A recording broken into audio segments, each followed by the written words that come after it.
Good morning to the students of 9th class.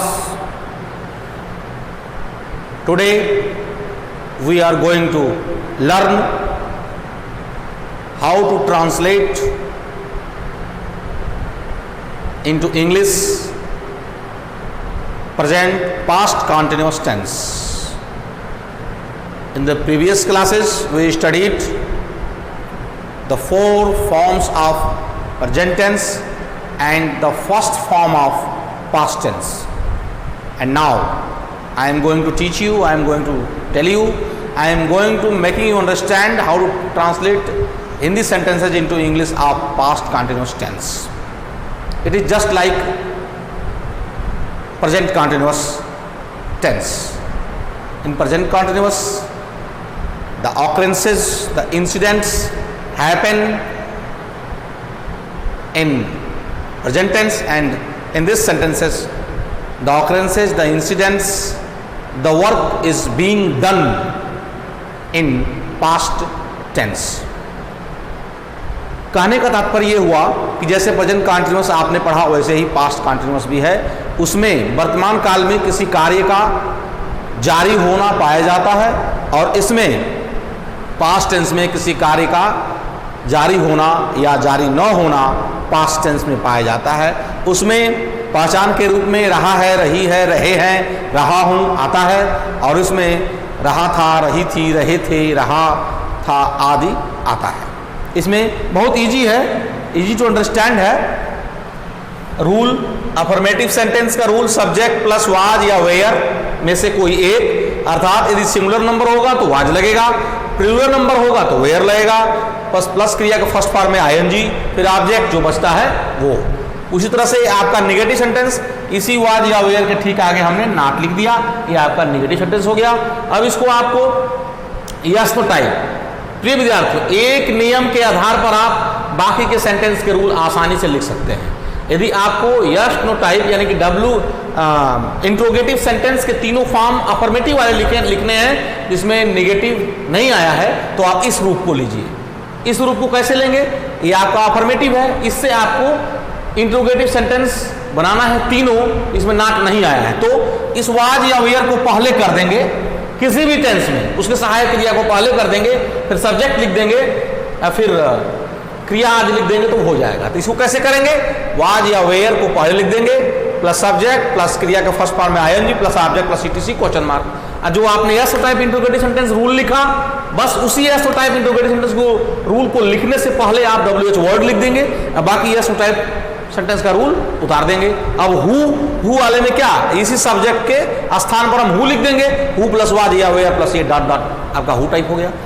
अब यदि आपको इंट्रोगेटिव नेगेटिव का रूल लिखना है तो आप नेगेटिव का सहारा लीजिए, इसी को बेस मानिए, तो इसमें वाज या वेयर को पहले कर देंगे तो यस टाइप नेगेटिव हो जाएगा। अरे वाज या were plus subject plus not plus LB plus ING plus object plus ETC question mark. और डब्ल्यूएच टाइप लिखना होगा तो जो आपने yes no type interrogative negative rule लिखा इसको बेस मान के उसी तरह से आप लोग डब्ल्यूएच वर्ड पहले लिख देंगे, बाकी सब उतार देंगे।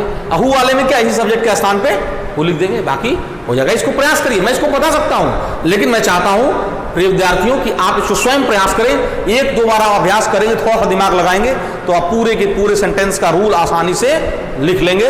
आपको बार बार याद करने की जरूरत नहीं पड़ेगी, बार बार बताने की जरूरत नहीं पड़ेगी, सिर्फ आपको एक रूल याद रखना होगा। तो मैं अब आप लोगों को कुछ एग्जाम्पल्स दूंगा।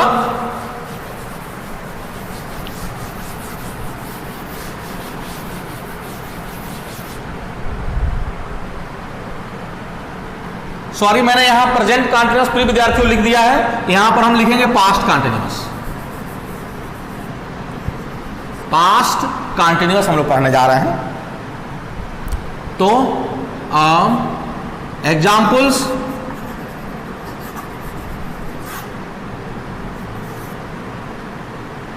वे लोग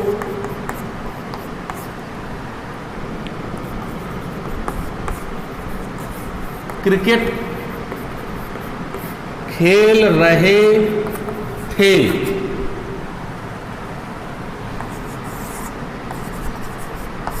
हम लोग बाजार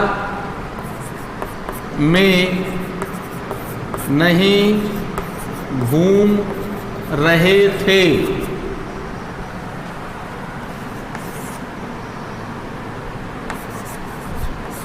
क्या तुम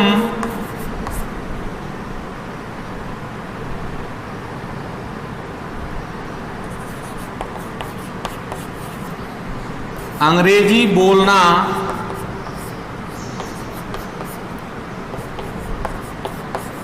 सीख रहे थे? देखिए, तो रहे थे मतलब पास्ट कंटीन्यूअस, सब्जेक्ट वे लोग, दे, थर्ड पर्सन बहुवचन है वेयर। क्या कर रहे थे? खेल रहे थे, प्लेइंग। क्या खेल रहे थे? Cricket. They were playing cricket. अब यदि इसमें यह भी रहता कि खेल के मैदान में, तो आप लिख देते इन द प्लेग्राउंड। अब हम लोग बाजार में नहीं घूम रहे थे, तो we were not, past continuous का नेगेटिव है। अब क्या कर रहे थे? घूम रहे थे। तो घूमने का या तो रोम लिख दीजिए, रोमिंग, या मूविंग, या वॉकिंग। मूविंग लिख दीजिए, मूविंग। अब ध्यान दीजिए, बाजार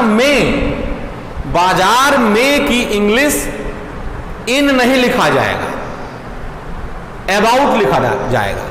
जैसे वह कमरे में है, मतलब he is in the room, और वह कमरे में चल रहा है, दौड़ रहा है, मतलब he is running, moving, walking about the room.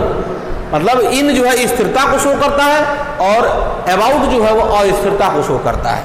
Moving about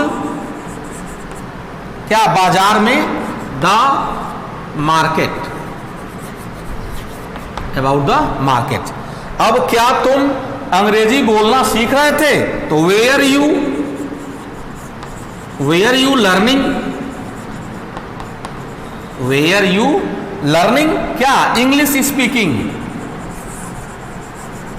English speaking. बस हो गया। अब कुछ और उदाहरण देखिए।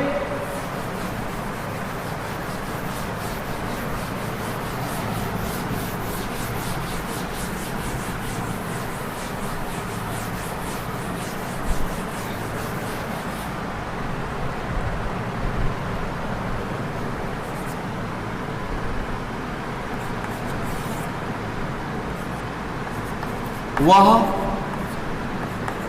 आपको क्यों परेशान कर रहा था?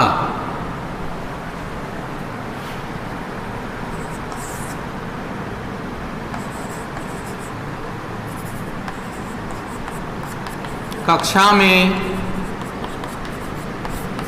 कौन कौन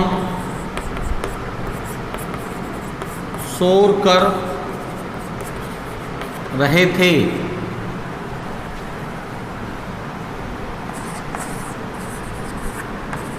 कुछ बच्चे उनकी आज्ञाओं का पालन कैसे नहीं कर रहे थे? ऐसे 3 वाक्य। वह आपको क्यों परेशान कर रहा था, अर्थात यह WH टाइप है, तो हम क्या लिखेंगे? Why, WH word plus was were, यानी कि वह आपको, इसमें वह करता है वाज, ही, और उसको से परेशान करना है, WH word, was aware, subject plus क्रिया फर्स्ट फॉर्म आएंगी, यानी कि डिस्टर्बिंग यू हो गया। Why was he disturbing you? कक्षा में कौन कौन शोर कर रहे थे? तो हु।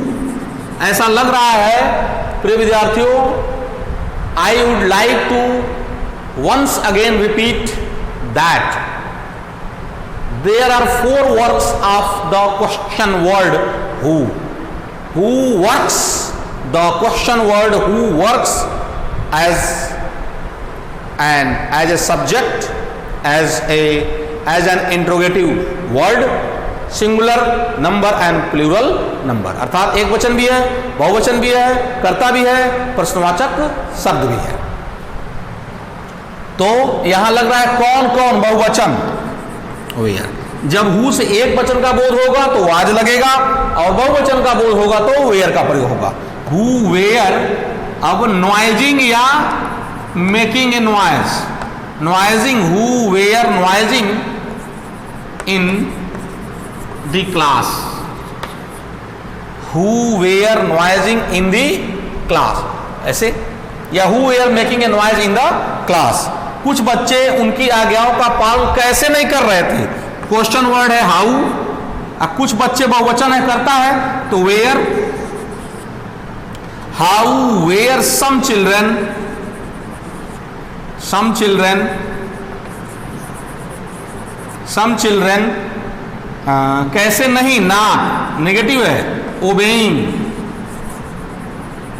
ओबेइंग हिम, ऐसे। ध्यान दीजिएगा, यहां प्रिय विद्यार्थियों ओबे दिया गया है। ओबे का मतलब ही होता है आज्ञाओं का पालन करना, सिर्फ पालन करना नहीं होता है। अर्थात ओबे के बाद हम ऑर्डर का प्रयोग नहीं करते हैं, क्योंकि ओबे का मतलब ही होता है आज्ञाओं का पालन करना। कुछ वाक्य मैं और देखता हूं।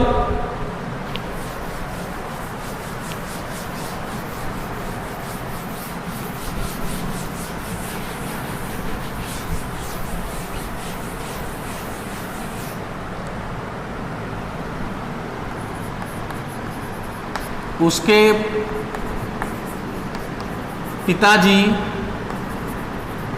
अपने कमरे में सोए हुए थे।